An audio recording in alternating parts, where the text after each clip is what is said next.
राधे राधे सम्पूर्णमा स्वागत छ साथीहरू। हजुरहरूलाई मेरो सानो मिनी ब्लगमा।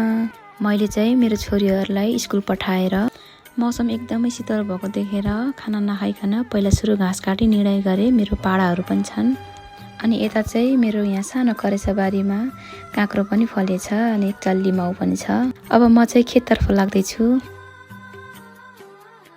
मौसम शीतल भयो भने त काम गर्ने जाँगर पनि कति हो लाग्ने कि फेरि। म चाहिँ यही मौका छोपेर भोलि ल्याएर आजलाई पुग्ने गरी मजाले घाँस काट्ने छु। अनि एउटा कुरा के साथीहरू, हजुरहरूलाई पनि यस्तै हो कि मलाई मात्रै होला? बुढा घर हुँदाखेरि केही गर्न मन लाग्दैन, जाँगर पनि लाग्दैन, घाँस पनि काट्न मन लाग्दैन, केही गर्दिनँ है बुढाले गर्छन् भनेर। अनि बुढा नहुँदाखेरि यति जाँगर लाग्छ कि पुरै एकैछिन 5 मिनटमा भ्याइदिन्छु कि सबै कामहरू। कसो हो साथीहरू, हजुरहरूलाई पनि हो कि मलाई मात्रै यस्तो हो? कमेन्ट गर्नु है नबिर्सिकन। तर म त लास्टै ठगिदिन्छु भाइ बुढा हुनुभयो भने घरमा। ल मैले चाहिँ घाँस काटेर भ्याइसकेँ। अनि पसिना हेर्नु कति पसिना हो कि, जति घाम नलागे नि पसिना त आउने रहेछ कि फेरि। अब मैले चाहिँ घाँस बोकेर मेरो पाडालाई हाल्नतर्फ लागेछु। ल हेर्नु न, पाडाहरू पनि घाँस देखेको त जराकजुरुक उठेर खानातर्फ लागिसकेछन्।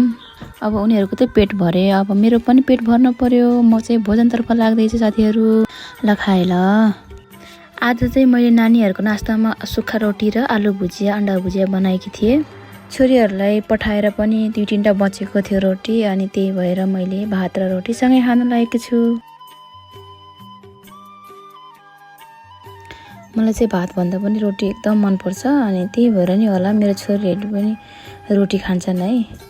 ठुली चाहिँले 2टा खान्छन्, मैले चाहिँ 3-4वटा खान्छु भने कान्छीले चाहिँ एउटा भइनी खान्छन्। अनि मैले चाहिँ खानासाना खाएर अब भाँडा माझ्नतर्फ लाग्दैछु। के गर्ने, छोरी मान्छेको काम, अब घरको काम नदेखे नि काम फेरि यति हुन्छ। गर्दा गर्दा मान्छे थाकेर गलेर कहिले त आराम गर्ने टाइम पनि पाइँदैन। दिनभरि घरको सरसफाइ काम गर्दा गर्दा यतिकै दिन जान्छ। अनि कि साथीहरू, हजुरहरू कसले आफ्नो छोरीहरूलाई नास्ता घरबाटै बनाएर पठाउनुहुन्छ? घरबाटै बनाएर पठाएको राम्रो हुन्छ है। सकेसम्म आफैले भ्याएर घरकै मिठो नमिठो बनाएर पठाउने गर्नुहोस् है साथीहरू। बच्चाहरूको हेल्थको लागि राम्रो। अनि स्कुलमा पनि होममेड फुडको अलगै पुरस्कार पाइँदो रहेछ। हुन्छ त साथीहरू, आजलाई यति नै। Bye bye, thanks for watching.